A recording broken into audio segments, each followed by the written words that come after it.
Welcome to Tiffdoesloans podcast. So today I am streaming with Aaron Lambert. He is an investor out in Nevada. Thank you so much for joining us. How are you doing? I'm doing great. Thank you, Tiffany, for having me. Yes, Aaron is awesome. I did get a chance to meet him this year at the WealthCon event. So we definitely did have a lot of talk about creative financing and Airbnb. So thank you so much for just joining that with their, sharing that with their audience today. So why don't you just start by, how did you get started into the investing scene?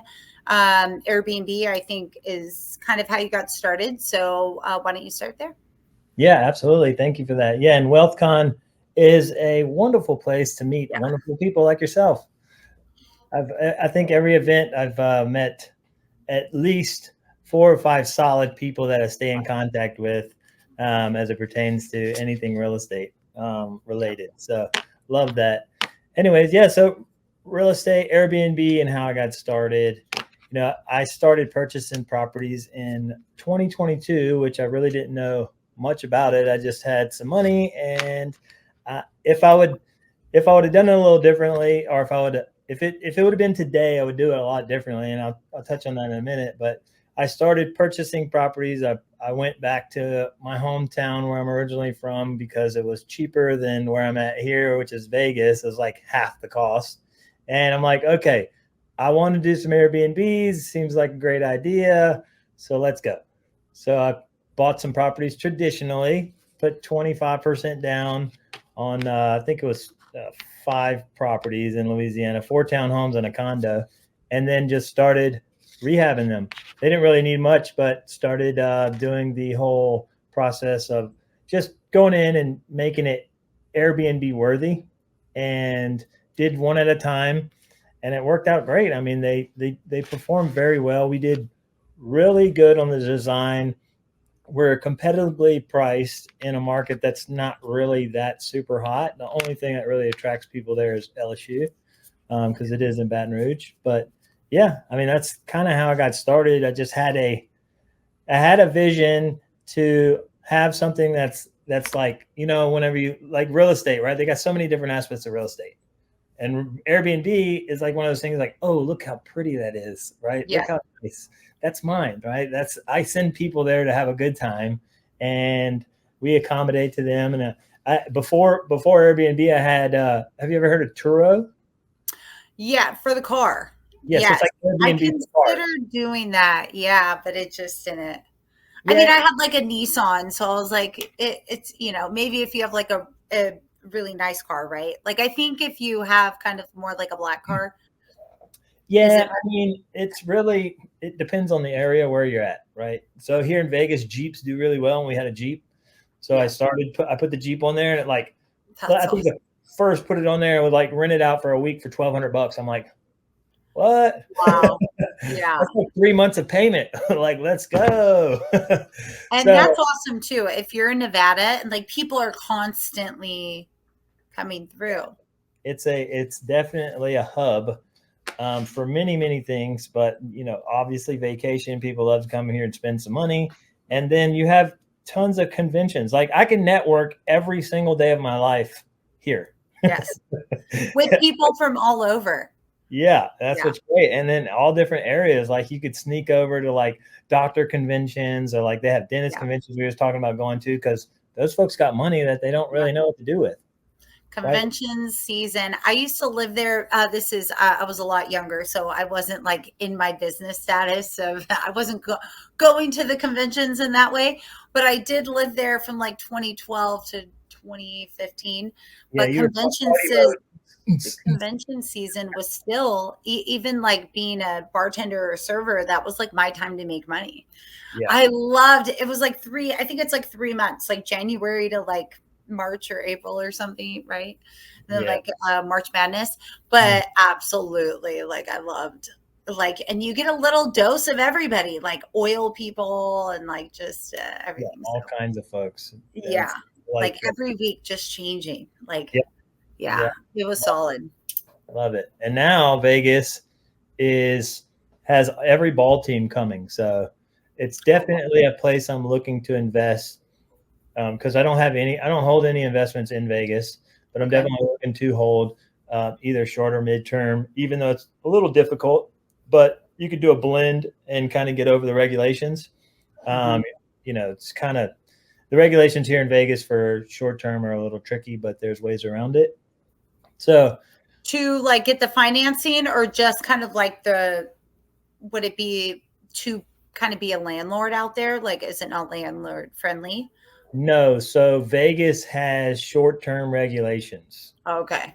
So a lot of folks are kind of shying away from short-term or Airbnb style because of a lot of cities are putting in regulations, right? So they're making it harder and harder for you to have a short-term rental. Yeah. Here in Vegas, the main lobbyists here are the casinos, right? If people are staying in Airbnbs, they're not staying in the casino. So I'm pretty sure, I don't know 100%, but I'm pretty sure that had a huge factor in them regulating it. So they have a permit system here that is crap if, for lack of better terms, it doesn't work. And it's very hard to get, and they will fine you if they find out.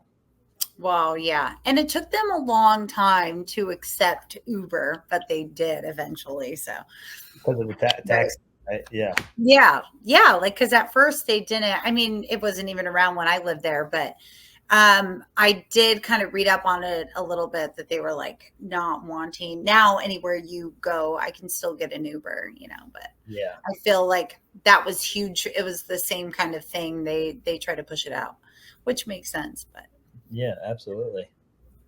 But okay, so no property in there yet. So if somebody is looking to get like a short term out there, it's just, I mean, is that going to be stuff like from the city that they would have to go through?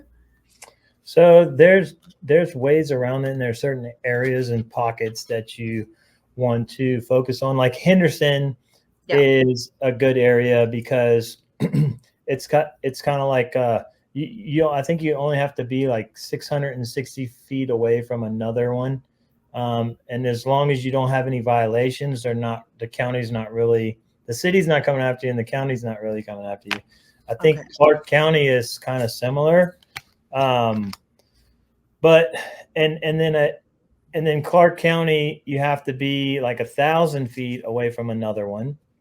But the crazy thing is they want you to issue. It's kind of like a catch-22. They want you to apply for a permit, but they're not issuing permits. They have not issued one permit since they started the application process, the permitting process. But it is like a way to tag you. Like you submit it, and they're like, "Oh yeah, now we know where you are." So if we have a violation, if something comes up over there, we know that you are operating, illegally, quote unquote, illegally, right? It's not illegal. Yeah. One of their regulations. So they always know how to get you. Yeah. It always looks sweet and like that it's going to work out. And then you're like, okay, awesome. So the key things. Yeah, I never really thought of that. Yeah. The key things to stay away from is gated HOAs. If you're going to get into it, stay away from gated HOAs. You really want to stay away from HOA as a whole. Yeah. And then if you're looking on the profit side of things, you want to focus on anything that has a pool, right? Pools, especially in Vegas. Yeah. In Nevada. Mm-hmm, yeah. Anything big with a pool is definitely, like I have some buddies of mine, they manage, I think 25 out here, and they own 5, and they're not stopping. They're going to continue to buy, and they buy creatively. So it's a great model. Now, the arbitrage way, which arbitrage is whenever you go rent somebody else's property, and you let them know that, hey, I'm going to be renting this out to other people, right? So you rent it out. Let's say it costs you $2,000 to rent it out. Now you furnish it, and you're making $5,000 a month on the deal, renting it out on Airbnb or midterm. So that's an arbitrage. So that is a very low entry way to get into Airbnb, no matter where you are. I think Vegas, I would shy away from it because of the regulations. So Mhm. if you go to the landlord and say, hey, this is what I'm doing, they may, have a problem with it just because of the regulations here in town. What do I have kind of heard of that one before? I feel like I've seen that, especially in LA, how a lot of people in Airbnbs get started. But do you have to just have like a really good landlord? Like, do you have to tell them first off? Like, do you have to have that written out with them? Like, you shouldn't just be doing it. Like, is that like an agreement that you overall like make with your landlord, or is everybody just kind of doing it?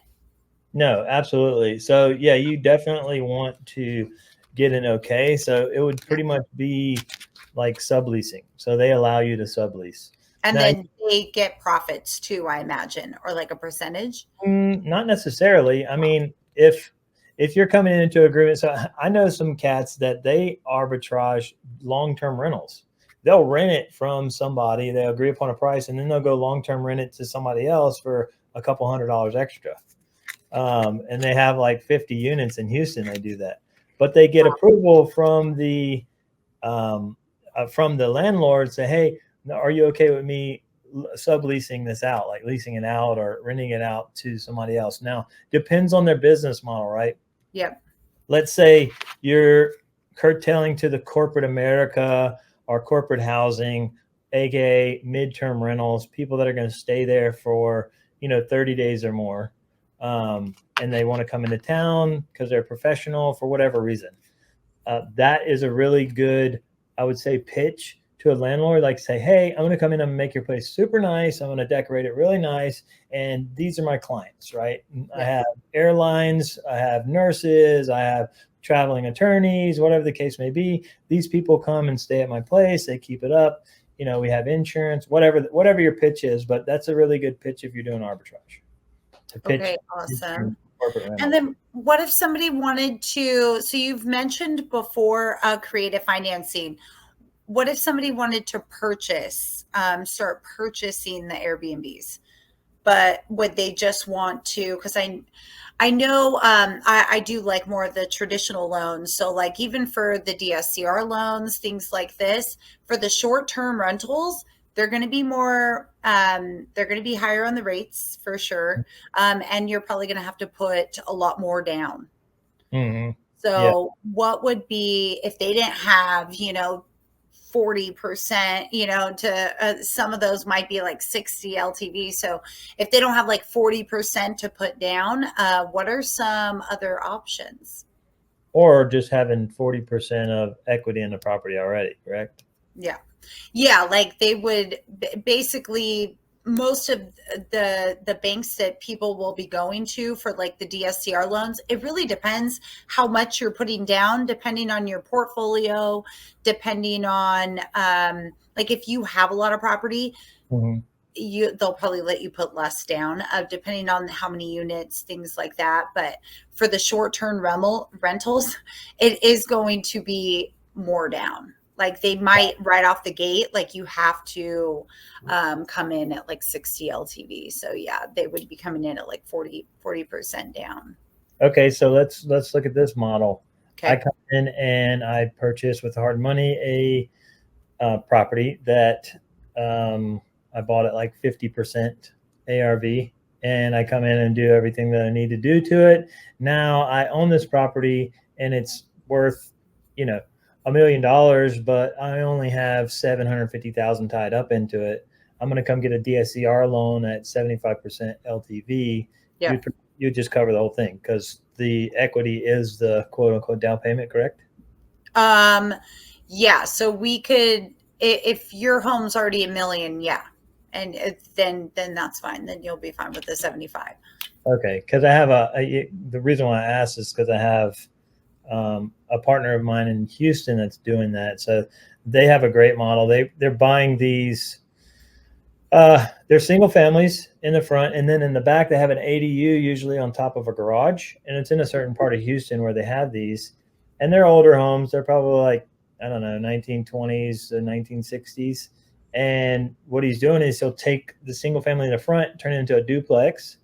He'll go in the back, turn the top unit into a 2-bed over a 1-bed, and then he'll close in the garage and turn that into a third unit. So he'll turn it into a fourplex, or he'll turn the front unit into, like, he has one of them where he turned the front unit to Airbnb, and then he turned the back unit into a 7-bed or 7-room pad split. Those are getting popular. Yeah. I think out here in California too. Cause like, I mean, especially if you want to live where the location is, you might as well just get like a bunch of different roommates. Right. That's cheaper. So like I live right by the beach. Yeah. So nice. I feel like that's definitely popular over here. Nice. I like the beach. I used to live in Huntington. Yeah, I'm in Huntington. Oh, so really? I'm less than a mile. Yeah, I'm less than a mile from the beach. I'm like zero. Right on. Yeah, I'm on the beach every morning. So, but we kind of have that style set up. That's just multiple. So, well, that's good. So you asked me about creative finance, and I kind of went off the DSCR. But if so, like I was saying earlier, if it was today when I was buying property, especially the ones that I bought, I would definitely have looked for creative financing solutions as opposed to traditional financing, and for multiple reasons. Less entry, and I don't have to apply for anything, right? If I find a property, somebody's okay with me purchasing creatively, meaning I'm either going to take over their mortgage subject to, or they're going to become the bank, and it's called a seller finance transaction, where I give them a little bit of money or no money, depends on the terms, and then I pay them over time. So they become the bank, which is, in my opinion, one of the best transactions. And then there's also kind of a hybrid model we call, which is a combination of a subject to and a seller finance, whereas the property has some equity and the seller knows it. So let's say they have $200,000 in equity and they have a $200,000 mortgage. Well, you take over the first mortgage, and then they become a second position. So your monthly payment would be split. One would go to the mortgage, and a piece of it would go to the seller. Wow. Yeah. So definitely look at those transactions, because I put down 25% on each one of my properties. Yeah. If I had known about it, I would have found a property where I could have come in at 5, 6, 7, most 12% entry, which would have saved me a lot of money up front. Well, and you probably would have got more properties and better interest rate. Yeah, would have opened up. Definitely would have opened up some more opportunity too. So yeah, I think the creative financing, is it going to be more case to case? Like in order to, let me see how I can ask this. Like for our audience, if you're looking for that, is because it's going to be like tied to the seller, or some of it like seller financing, does it matter like which property? Like, could you just kind of pick any property? Does that make sense? I might need to re-ask it. No. So yeah, I understand your question. So yes, Okay. you can pick any property, but that doesn't mean any seller is going to be open to. That's Yeah, you have to. It would have to be both. Like you would have to kind of find a little more of like a needle in the haystack type. Yeah, I mean, honestly, they're becoming more and more. They're more and more normalized, and more people are accepting of it, especially real estate agents. Over the course of the past year and a half, we've found that more agents now, as opposed to a year and a half ago, know what it is and are open to discussing it, rather than before, when they used to call us crackpots and nobody would ever do that. And what are you talking about? My seller would never be open to that. Now they're like, my seller might be open to that, or they're more curious, right? Because they've heard about it. What would prompt a seller to do that? Like, are they in a jam type situation? And with this avenue, are they, because they're not just like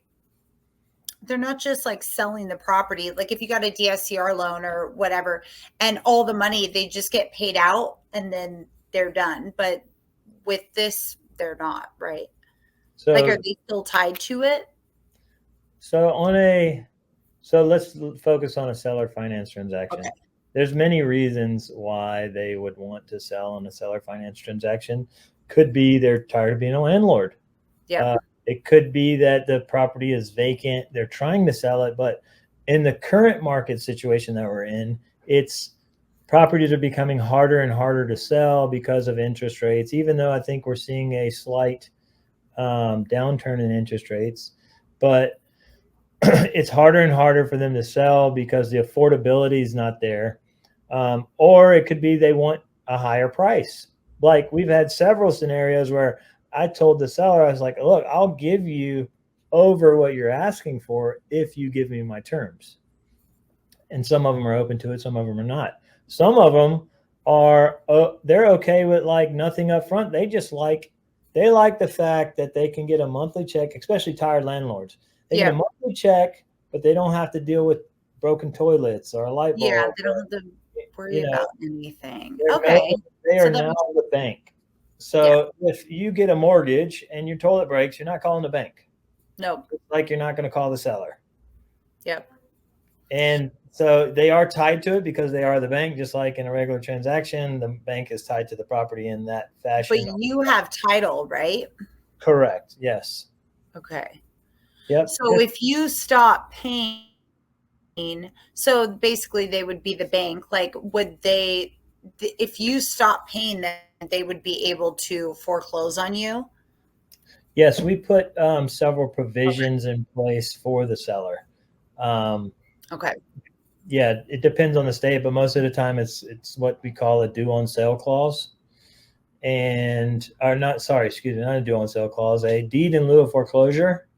It's something that we Okay. pre, and then we put in a promissory note, of course, and then there's also a performance deed that we will sign, stating that if we're X amount of days late on the payment, they have the right to come take the property back. So at that point, they would just go file the paperwork at the title and deed the property back over to them. I mean, Okay. it's a slight process, but those are the securities that we put They're in all a place. process, everything's hard. You just got to choose, choose, Yeah, choose yeah. your hard.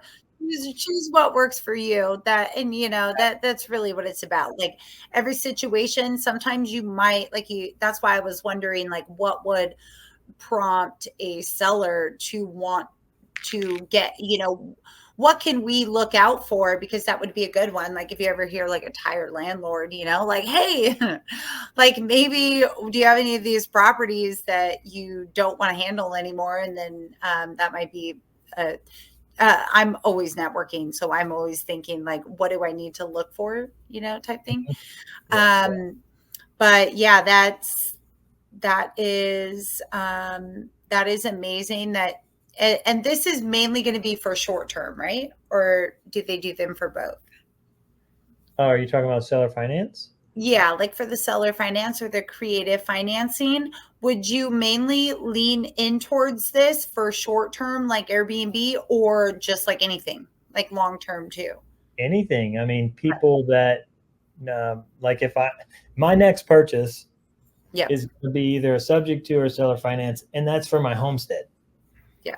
My next homestead purchase, like whenever I decide to move, I'm going to be searching whatever state and city that I'm going to be living in to purchase my own home as a creative solution because of multiple reasons. I don't want to have to go to the bank, and I want to get in the property with less entry and try to lock in as low as an interest rate as possible. So Okay. And do you think that they're more lenient? Like, would it be a little higher of where we are traditionally? Or it really depends or maybe you could get lower? are you talking about interest rate?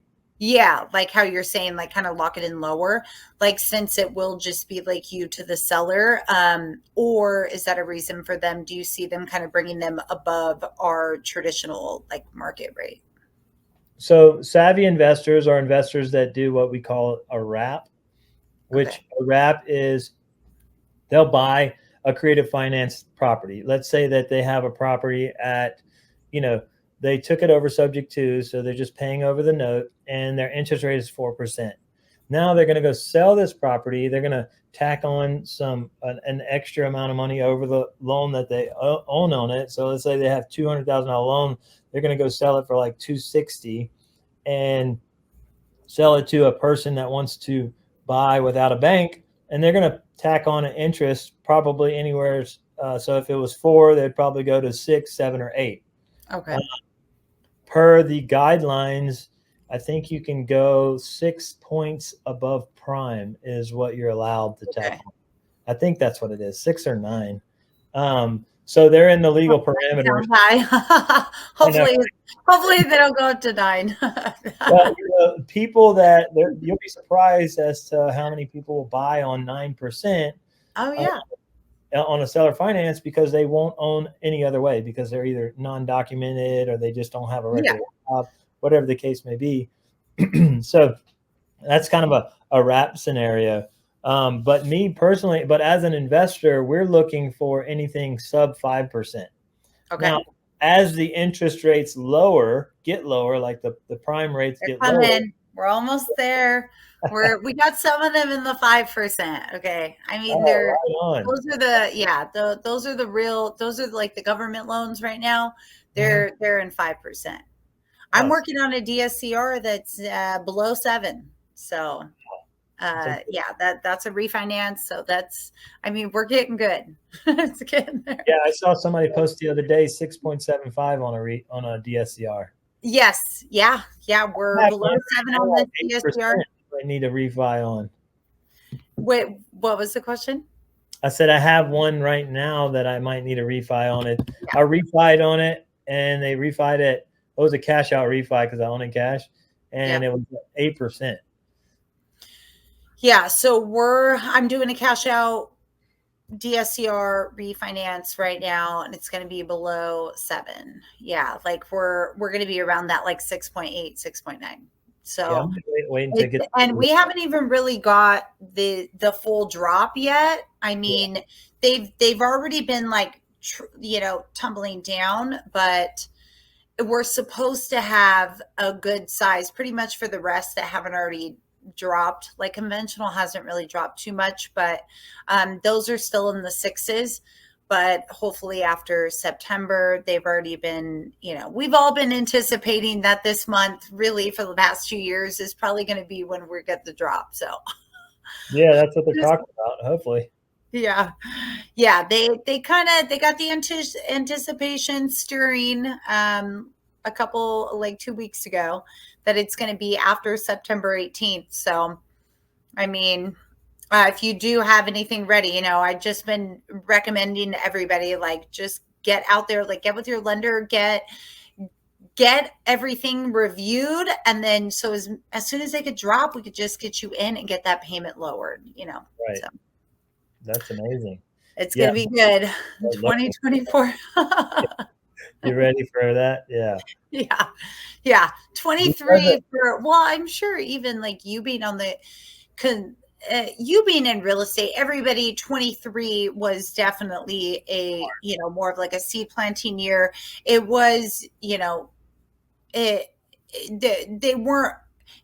numbers weren't making sense. Right. It's not like you have people interested, and it's not like people don't want to. It's just, it would take longer to get a deal or to get a project that it made sense. So I'm sure it was the same. I don't know. I would imagine still kind of the same on the seller financing, Yeah. Did you kind of feel like that? Yeah, just it took a little longer, but people everyone's still been buying, Absolutely, yeah. I mean, nobody stopped buying. They slowed down. I mean, investors are still buying. Retail people are still buying. Yeah. They're not buying as much or as big, but they're still buying. So with the interest rate dropping, us as a company, we're going to be now focused on interest rates like sub 4. Right. We want to stay under whatever the rate whatever is. The market is. Okay. Yeah. Because it doesn't really make sense to go in and purchase something at a rate higher than what market is. Yeah. Sub Yeah. 4 would be sweet. I think that there's going to be, just like my personal opinion, I think that it's going to be good coming the next few months. I Mhm. feel like a lot more inventory will start to open up too. Yeah. I mean, Because now, like you said, like sub 4 is great, but a lot of people have been holding on, not wanting to sell their properties or move, because going from 3% to like a 7 or 8%, most people can't afford it, and the numbers don't make sense. But going from like a 3 or 3.5 to a 5%, I mean, it makes sense. And I think a lot more people are going to start um, listing, and we're going to see some more inventory. So that should be, hopefully. yeah. That I is, think so. We have access. I mean, we work with a real estate agent out of Houston, and yeah, yesterday they listed a property, and then they looked, and like immediately after, there was like 640 more that just listed like within an hour. yeah. It was crazy. So they're having like a huge influx of properties that are coming on the market. It's also, it definitely has something to do with those rates, like especially, like I said, it was like 2 months or 2 weeks ago that Powell said that he sees that he's going to drop these rates at the next Fed meeting, which is September 18th. So Yeah. basically, that's, now they're like, okay, if it goes this much lower, like it's going to make sense. So I Yeah. totally see that. Absolutely. Yep. Let's go. Let's get some more houses out there. I'm ready. I'm ready. It's definitely going to make it easier on on like the burrs, right? So I've been holding off on doing the burr method, which, Yes. I said, my partner in Houston, he's got it wrapped up because he's got a great DSCR lender. Yeah. And as long as he buys at a number and does what he does, he knows he can get out of it and pretty much have a property for free. 100. Yeah. The DSCRs are fire. Like, as long as, and now that the rates are coming down, the numbers are making sense. Like that one that I'm doing is in California. And yeah, it was tough for a while. Like with the DSCRs, a lot of people had to pump the brakes, because if you're especially in California, some of these prices, they're so high. And then with the high rates, like we can't, the loan's not making sense. We can't get the ratios. So, but Correct. we're finally finding that like leveled ground. And a lot of the banks, I will admit, they've gotten a more lenient. They Like, have. yeah, yeah. Like They're not with lending, the they're not low making ratio any loans. money. They're not making any money. They've gone a little more lenient on the DSCR loans, Got it. like that you don't need to be, usually we look for like that one ratio, but they have like no ratio options, like so, and those just started coming out like this year. So Oh, but wow. I think that was just for like a period of time, but ultimately I think, everything's starting to level out. So we should definitely, that's why I've been trying to get some more information. I have not had a lot of like Airbnb information. So that's awesome with like the short-term rentals. And then, yeah, like let's kind of wrap up here, but you did mention before, that you would do it different. So we did talk about the financing, that you would do it different. Is Mhm. there something else that you would do different? Or I it was the financing? Yeah. So what I would do now with AirDNA and Rabu, they Hmm. offer, so especially Rabu has a piece on their site where you could buy STRs that are for sale, right? People What that is Rabu? What's the site? so Rabu? Rabu, I think it's rabbu.com. So what it is so do you know? So AirDNA and Rabu are two sites where you go and comp. You use it for comping your STR. So Okay. if you're going to look at a property and you want to know what are other STRs doing in that area that fit the same criteria, it's kind of like using Zillow or another comping tool if you're going to go do a fix and flip, right? Okay. So it's a great tool. I kind of cross-reference both of them. They both have like pros and cons. Rabu is pretty much free, the way that I use it. But what's cool about Rabu is they have a tab that will show you all the listed properties that are for sale that are already STRs. So in that, you have an opportunity to approach that agent or that seller, if it be a for sale by owner, and attempt to purchase that property on creative terms, which you could always factor in the furnishings if it's a high performing STR. Like I was looking at one yesterday that I don't think I called. I was going to call on a day, but right now its revenue is pulling in about 115,000 a year, and the purchase price is like 580. It's in Spring, Texas. Beautiful house. Yeah. Beautiful house, and they have it decorated so nice. And yeah, so I mean that's a perfect opportunity. Now, will they sell creatively? I don't know, but it's a great place to go shopping, and it's a numbers game, right? The more people you ask, the better you get at negotiating and know what the heck you're talking about, then the easier it is to find these properties. We find them every day. It's just a matter of negotiating the terms, and everybody's threshold is different, right? Yeah. Traditional buy and hold investors will come in with 20, 25%, 15 to 25%, right? And to put down. Yeah. That's what they're used to doing.